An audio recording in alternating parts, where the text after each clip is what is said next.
नमस्कार, मेरा नाम है स्वाति।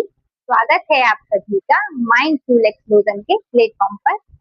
आज हम पढ़ने वाले हैं क्लास 9th में जो न्यू एनसीईआरटी आई हुई है उसका एसएसटी का एक चैप्टर है इलेक्शन। इससे रिलेटेड अगर आपकी कोई भी क्वेरी हो या आपको कोई भी डाउट हो तो आप मुझसे कमेंट सेक्शन में पूछ सकते हैं। चलिए फिर स्टार्ट करते हैं। जैसा कि हमारे टॉपिक का नाम है इलेक्शन, अब सबसे पहले हमें यही समझना पड़ेगा कि इलेक्शन क्या होता है ना। टॉपिक का नाम ही है इलेक्शन, तो इलेक्शन तो पता होगा, है ना। तो इलेक्शन क्या है, आप लोगों ने अपनी अपनी क्लासेस में देखा होगा, एक मॉनिटर होता है ना। इसके अलावा स्कूल में कुछ जैसे आपका वाइस कैप्टन है और आपका जो है डिसिप्लिन कैप्टन है और भी बहुत सारे ऐसे होते हैं। तो ये कैप्टन ये सब कहाँ से चूज हुए, है ना। तो हमने क्या किया भाई, एक क्लास का मॉनिटर बना दिया जो क्या करता है, कभी इन केस टीचर नहीं है या किसी भी तरीके से कोई बात टीचर तक नहीं पहुंच पाई तो वो मॉनिटर क्या करता है, उस क्लास के बच्चों की बात को क्या करता है, टीचर के सामने रखता है। वैसे ही जो आपके वाइस कैप्टन है या कैप्टन है वो भी क्या करते हैं, स्टूडेंट्स की बात को टीचर तक पहुंचाते हैं। तो ये जो आपका मॉनिटर है, जो आपका वाइस कैप्टन है या डिसिप्लिन कैप्टन है, ये क्या है, ये है रिप्रेजेंटेटिव्स। अब ये रिप्रेजेंटेटिव्स समझ गए आप, है ना। तो ये जो इलेक्शन है, इलेक्शन क्या है, ये जो आपके मॉनिटर थे या वाइस कैप्टन थे, तो इनको चूज करने की प्रोसेस क्या थी, वो इलेक्शन। कैसे बने होंगे मॉनिटर, चूज किया गया होगा ना। तो इलेक्शन क्या होता है, अपने रिप्रेजेंटेटिव्स को चूज करने की प्रोसेस है। अब जो प्रोसेस है वो डायरेक्ट भी हो सकती है और इनडायरेक्ट भी, ठीक है। तो देखिए, इलेक्शन को हम सिंपल वर्ड में क्या कह सकते हैं, election is the process by which we can choose our representatives directly and या फिर और इनडायरेक्टली, है ना। अब ये भाई जो इलेक्शन में आपने अभी देखा कि मैंने दो वर्ड बोले, डायरेक्ट या फिर इनडायरेक्ट। अब ये डायरेक्ट इलेक्शन और इनडायरेक्ट इलेक्शन क्या होता है, तो पूरे देश में जो भी इलेक्शन होते हैं वो टू टाइप से हो सकते हैं, है ना। या तो डायरेक्ट, डायरेक्ट मीन्स जो जनता है वो क्या करेगी, अपने रिप्रेजेंटेटिव्स को खुद चूज करेगी। डायरेक्ट मतलब जो वहां पे सत्ता में बैठे हुए हैं, उनका जो चुनाव हुआ है, उनको जो चूज किया गया है, वो सरकार जो जनता है वो क्या करेगी, खुद चूज करेगी। जैसे कि आपकी लोकसभा, लोकसभा क्या होती है, जो आपका पार्लियामेंट है उसका जो लोअर हाउस है उसको क्या कहते हैं, लोकसभा। वैसे ही आपका ये सेंटर में हो गया लोकसभा, स्टेट में क्या होता है, लेजिस्लेटिव असेंबली, है ना। तो इनका जो चुनाव होता है, इनका जो इलेक्शन होता है वो डायरेक्ट होता है, ठीक है। यानी जो पीपल हैं वो क्या करते हैं, डायरेक्ट वोटिंग करते हैं और उनका जो रिप्रेजेंटेटिव है उसी को डायरेक्ट वोट करते हैं और वो रिप्रेजेंटेटिव जो है आपका मेंबर बनता है इसका, लोकसभा का या फिर आपका जो स्टेट में लेजिस्लेटिव असेंबली है उसका। इसके अलावा आपने अपने अपने गांव में, विलेजेस में पंचायतें देखी होंगी, है ना। तो उनका जो मुखिया होता है उसको भी कौन चूज करता है, उस गांव के जो लोग होते हैं वो अपने मुखिया को डायरेक्ट वोट देते हैं और उसको चूज करते हैं, ठीक है। तो जो वो मुखिया है वो रिप्रेजेंटेटिव है और उन्होंने वहां के जो लोग हैं उसे कैसे चूज किया, डायरेक्ट चूज किया। इसके अपोजिट एक और होता है इनडायरेक्ट इलेक्शन। इसमें क्या होता है, इसमें ये होता है कि जो जनता है, जो लोग हैं, वो अपने रिप्रेजेंटेटिव को डायरेक्ट चूज नहीं करते, बल्कि क्या करते हैं वो, जैसे कि आपने देखा होगा राज्यसभा है, वहां पे क्या होता है, हम जो चूज करते हैं एमएलए वगैरह, है ना, वो क्या करते हैं, उन लोगों की उनकी वोटिंग होती है, और उसके बाद राज्यसभा में जो लोग आते हैं वो एमएलए के द्वारा वोटिंग के द्वारा आते हैं। तो राज्यसभा के मेंबर्स को हमने डायरेक्ट चूज नहीं किया, है ना, उनको चूज किसने किया है, वहां बैठे जो एमएलए वगैरह हैं उन्होंने, और जो एमएलए थे उन्हें हमने चूज किया था। तो ये कैसा हुआ, इनडायरेक्ट इलेक्शन, है ना।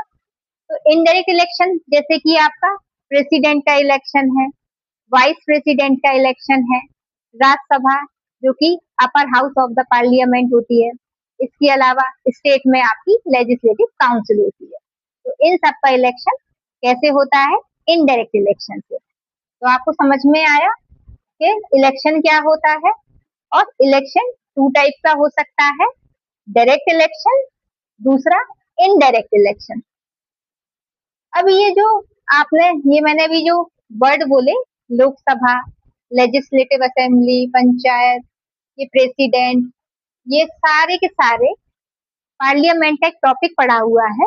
अगर आप लोग डिटेल में पढ़ना चाहते हैं उनको, तो आप लोग उसको विजिट कर सकते हो, मैं इसकी लिंक इसमें नीचे डाल दूंगी। और इसके अलावा क्योंकि भाई समझना तो पड़ेगा ना, कई बच्चों को अभी ये क्लियर ही नहीं होगा कि लोकसभा होता क्या है ना।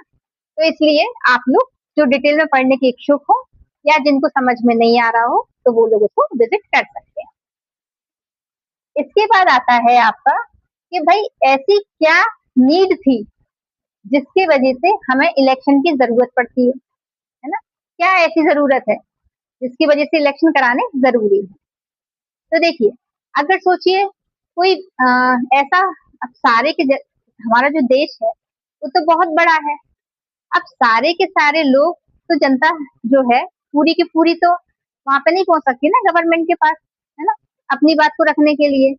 तो हम क्या करते हैं, अपने देश को चलाने के लिए कुछ अपनी तरफ से रिप्रेजेंटेटिव चूज कर लेते हैं, और वो क्या करते हैं, हम सबकी बात को, जो पूरा देश है उसकी जनता की बात को समझते हैं, और उनके अकॉर्डिंग क्या करते हैं, पॉलिसीज बनाते हैं, जिससे क्या होता है, आप वो देखते हैं कि भाई देश के डेवलपमेंट के लिए कौन सी पॉलिसीज जरूरी हैं, उनके ग्रोथ के लिए क्या जरूरी है, तो उसके अकॉर्डिंग पॉलिसीज वगैरह बनाई जाती हैं, और बाकी जो जनता है उसको कांटेक्ट में भी रखा जाता है ना।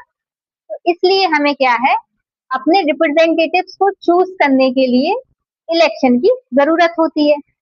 अब अगर हम इलेक्शन नहीं कराएं और ऐसे ही किसी को भी सत्ता में बिठा दें, तो फिर तो दिक्कत हो जाएगी ना, है ना। अब वो क्या करेगा, अपनी मनमानी करेगा, वो हमारी बात थोड़ी ना सुनेगा, क्योंकि वो तो उसे पता है कि भाई मैं तो राजा हूँ, मैं तो बैठा हुआ हूँ। तो इसलिए हम अपनी मनपसंद का क्या करते हैं, रिप्रेजेंटेटिव चूज करते हैं, और उसके लिए इलेक्शन जरूरी है। अपनी पसंद का क्यों जरूरी है, क्योंकि जो हमारा भारत है वो कैसा है, डेमोक्रेसी, है ना, डेमोक्रेटिक कंट्री है। तो डेमोक्रेटिक कंट्री यानी कि भारत में क्या है, डेमोक्रेसी देखने को मिलती है। अब ये डेमोक्रेसी क्या होता है, तो देखिए, डेमोक्रेसी होता है by the people, for the people, end of the people. मतलब क्या हुआ है इसका, सत्ता में जो लोग बैठे हुए हैं वो आए कैसे हैं, जनता ने चूज किया है, तो बाय द पीपल, एंड जो आए हुए हैं वो किसके लिए आए हुए हैं, जनता के लिए, जनता के लिए ही पॉलिसीज बनाएंगे, तो फॉर द पीपल। और जो लोग हैं वहां पे वो किसको रिप्रेजेंट कर रहे हैं, पूरी जनता को ही तो रिप्रेजेंट कर रहे हैं, तो ऑफ द पीपल। समझ में आ गया। तो डेमोक्रेसी का मीनिंग होता है by the people, for the people, of the people. ठीक है, ये था आपका डेमोक्रेटिक कंट्री में जो हम अपने रिप्रेजेंटेटिव को चूज करते हैं। ठीक है, तो ये इलेक्शन उसके लिए भी जरूरी है ना। वैसे ही अब मान लो, जैसे आपने देखा होगा हर 5 साल में क्या होता है, लोकसभा के चुनाव होते हैं, और अगर हमें लगता है कि हमारी जो लोकसभा में जो लोग बैठे हुए हैं वो अच्छे नहीं हैं, हमारे अकॉर्डिंग काम नहीं कर रहे हैं, तो हम उन्हें पहले से भी हटा सकते हैं 5 साल से पहले। तो क्या कर सकते हैं, to change to change their representatives, यानी कि हम क्या कर सकते हैं, अपने रिप्रेजेंटेटिव्स को चेंज कर सकते हैं। तो इलेक्शन क्यों क्यों जरूरी थे, जो हमारा रिप्रेजेंटेटिव्स है उसको चूज करने के लिए, और जो रिप्रेजेंटेटिव्स बैठे हुए हैं अगर हमें पसंद नहीं आ रहे हैं तो हम उनको चेंज भी कर सकते हैं, क्योंकि भारत क्या है, एक डेमोक्रेटिक कंट्री है। डेमोक्रेटिक कंट्री में क्या हो, डेमोक्रेटिक ही रिप्रेजेंटेटिव्स हो, इसके लिए क्या जरूरी है, इलेक्शन जरूरी है। इसके बाद वाई आर इलेक्शन इम्पोर्टेंट, है ना, ये भी कहीं ना कहीं मैंने आपको समझा ही दिया है, वही चीजें हैं कि भाई इलेक्शंस की इम्पोर्टेंस क्या है, क्या जरूरत है। तो देखिए, people choose their own leader, चुनाव होंगे, इलेक्शन होंगे, तो हम अपनी पसंद का लीडर चूज कर पाएंगे, है ना। और जो वहां पे बैठे हुए हैं, जो गए हैं सत्ता में, तो लोगों के द्वारा चुन कर गए हैं, तो हमने उन्हें पावर दे रखी है ना, gives power to the people. तो हमने पावर दे रखी है, यानी कि वो क्या कर रहे हैं, हम सबको रिप्रेजेंट कर रहे हैं ना, तो वो क्या है, मतलब हम सबको भी पावर मिली हुई है। उसके बाद आता है आपका अकाउंटेबिलिटी। अब जो लोग बैठे हैं तो हमने भेजे, ताकि क्यों, वो क्या करें, जो जनता की भलाई के लिए काम करें, तो वो अकाउंटेबल है हमारे काम करने के लिए। अगर वो हमारा काम नहीं करेंगे तो हम क्या करेंगे, उन्हें हटा देंगे। तो अकाउंटेबिलिटी के लिए तो क्या है, इनकी इंपॉर्टेंस है। फिर provide equality and equal opportunities. आपने देखा होगा कि इलेक्शन में सिर्फ आपकी मिनिमम सी कुछ रिक्वायरमेंट होती है, जैसे कि आपका 18 ईयर्स का होना जरूरी है ना, और भारत का नागरिक होना चाहिए, सिटीजनशिप होनी चाहिए इंडिया की। और बस इसके अलावा क्या है, ऐसा तो कुछ नहीं है कि भाई जो अमीर है वो बन सकता है, गरीब नहीं चुनाव लड़ सकता है, ऐसा कुछ नहीं है। तो इक्वलिटी है ना, कि भाई ना ही ऐसा कि आपका छोटा बड़ा, तो ऐसा कुछ नहीं है। आप क्या है कि यहाँ पे आपको इक्वलिटी देखने को मिलती है, साथ ही इक्वल अपॉर्चुनिटी, यानी कि सभी को बराबर वहां पे मौका मिलता है, मतलब कोई भी चुनाव में लड़ सकता है, जीत सकता है ना। जो जिसको ज्यादा वोट मिलेंगे वो जीत जाएगा। तो कोई भी इलेक्शन में खड़ा हो सकता है अपने एज अ रिप्रेजेंटेटिव के तौर पे वहां पहुंचने के लिए, है ना। तो क्या है आपकी, ये क्या करता है, जो इलेक्शन है वो सभी को एक तो इक्वलिटी प्रोवाइड कराता है, साथ ही इक्वल अपॉर्चुनिटीज भी प्रोवाइड कराता है। और साथ में ये क्या होता है, जैसे आप समझिए कि जो सरकार थी पहले, आप मान लो वो सरकार चली गई, कोई दूसरी सरकार आ गई, तो ऐसा नहीं है कि पहले वाली सरकार अपनी मनमानी करने लगे। अगर वो उसने देख लिया कि मैं हार गई हूँ नेक्स्ट टाइम, तो वो चुपचाप से अपनी जो भी उसकी पावर थी वो ट्रांसफर कर देगी दूसरी वाली गवर्नमेंट को, है ना, जो नई जो पार्टी जीत कर आई है। तो क्या होता है कि ये हेल्प करते हैं election peaceful transfer of power.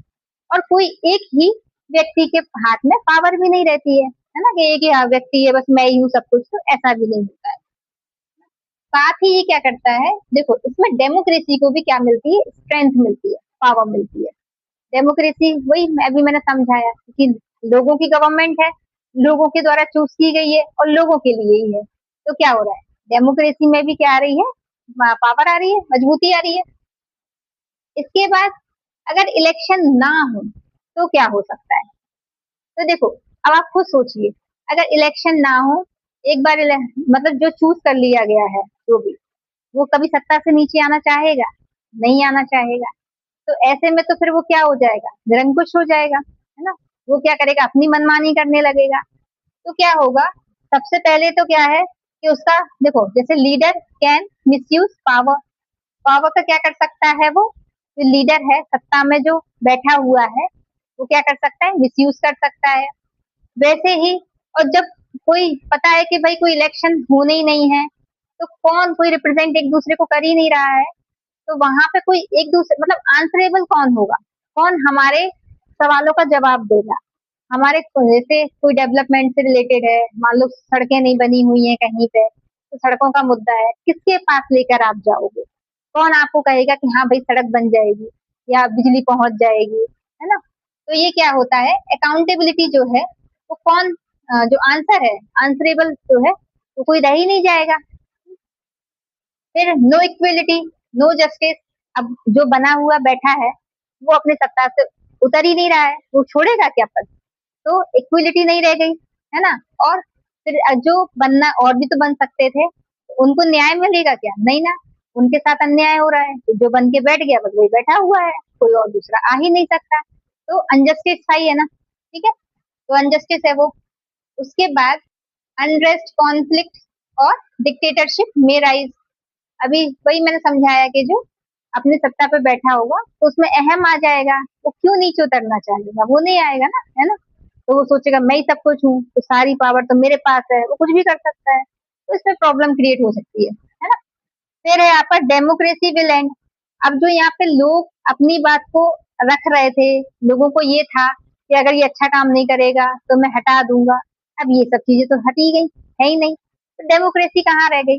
Democracy का मतलब ही है कि अगर सरकार अच्छे से काम नहीं कर पा रही है तो वो या तो रिजाइन कर दे या फिर उसको हम भी हटा सकते हैं, है ना? तो क्या है, डेमोक्रेसी विल एंड, डेमोक्रेसी खत्म हो जाएगी। तो ये तो था इलेक्शन क्या होता है, कितने टाइप का होता है, क्यों जरूरी है इलेक्शन, उसकी क्या इम्पोर्टेंस है, और अगर इलेक्शन ना हो तो क्या होगा, ये।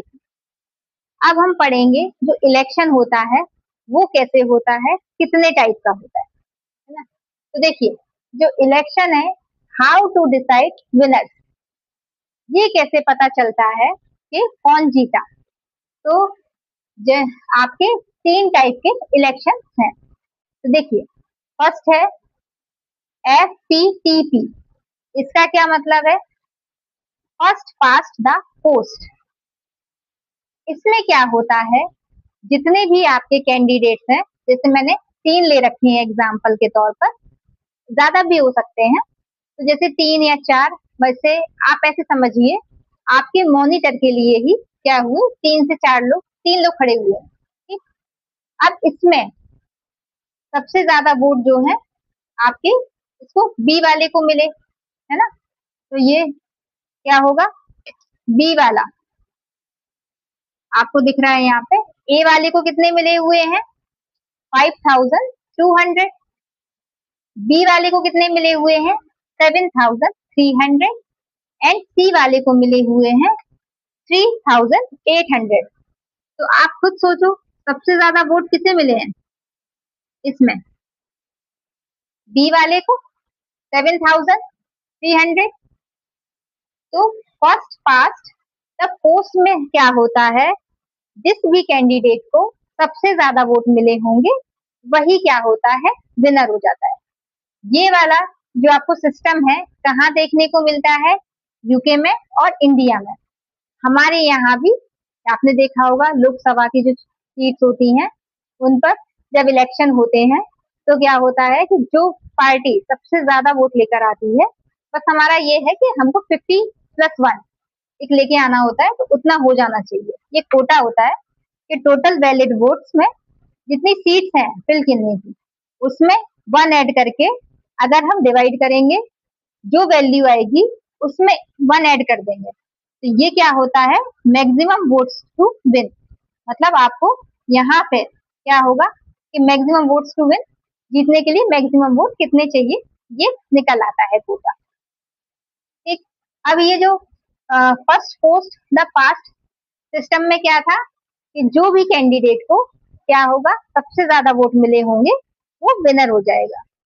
वहीं सेकंड होता है मेजोरिटी सिस्टम। इसमें क्या होता है कि जैसे इसमें भी तीन कैंडिडेट हैं, ए बी सी। इसमें क्या हुआ, ए को मिले 46, बी को मिले 16 और सी को मिले 38। तो इसमें क्या, जो जिसमें सबसे कम मिले हुए हैं उसको तो क्या कर दिया, हटा दिया, वो हट गया। अब ये जो बाकी बचे हुए हैं ए और बी, इनके बीच में क्या होगा, सेकेंड राउंड होगा और फिर से इलेक्शन होगा।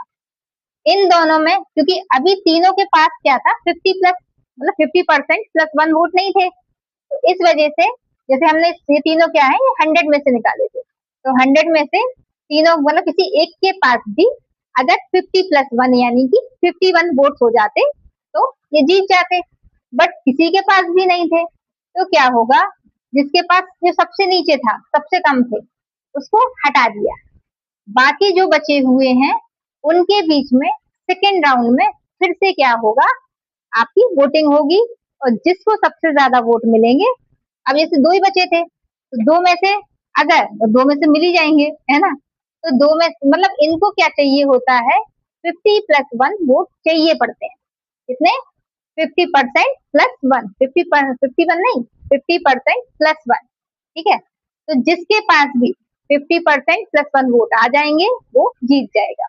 अब देखो ये टोटल 100 वोट थे, ए को मिले थे 54, सी को मिले 46, क्योंकि बी वाला तो पहले ही डिस्क्वालीफाई हो गया था, इसमें से कौन जीता, ए को मिले हैं 54, तो विनर कौन हो गया, ए, जबकि फर्स्ट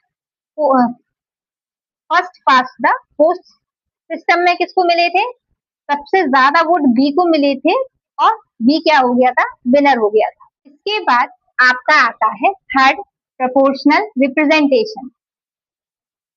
इसमें क्या होता है कि जैसे कि आपके 3 कैंडिडेट थे, ए बी सी, अब इसमें तो क्या था कि एक पर्सन को ही वोटिंग हो रही थी, है ना, इस वाले में एक पर्सन को वोटिंग हो रही थी, इसमें भी ऐसे ही था, बट इसमें क्या होता है, आपको प्रायोरिटी देनी पड़ती है,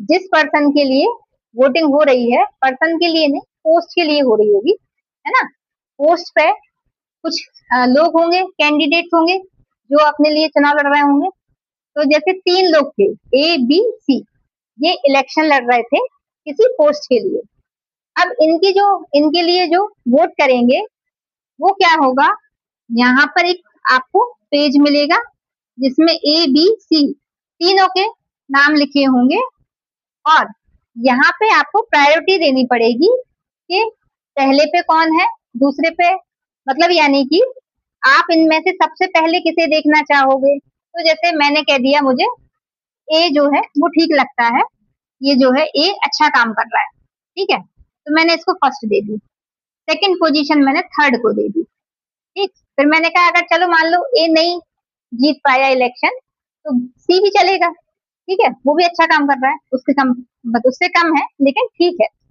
फिर मैंने थर्ड जो है लास्ट वाली जो है वो बी को दी।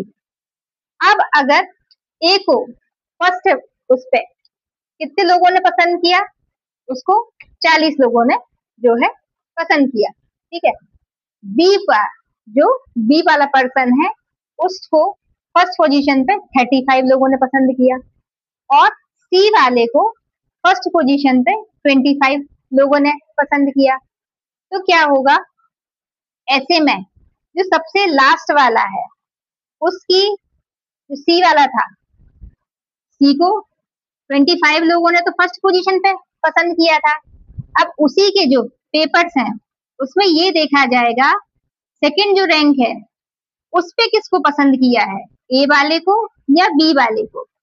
अब मान लो कि अगर ए वाले को जो है इसमें से बच्चे जो हैं आपके 25 में से 15 सीटें जो हैं वो ए वाले के सेकंड पोजीशन पे पसंद कर रहे लोग, तो ये जो 15 सीट्स हैं वो किसके में ऐड हो जाएंगी, ए वाले के में, तो अब ए के पास कितनी हो गई, ए के पास पहले से ही 40 थी और प्लस 15 और, तो कितनी हो गई 55, जो कि क्या हो गया 50 प्लस 1 हो गया, यानी कि उसके पास कितनी हो गई 51, तो उसके पास 50% भी आ गए और उससे एक सीट ज्यादा भी आ गई, मतलब ज्यादा ही आ गई है, 55 आ गई है, 5 सीटें ज्यादा आ गई हैं, तो उसने ये जो आपका कोटा था वो पूरा कर लिया, तो इस तरीके से ए जीत जाएगा।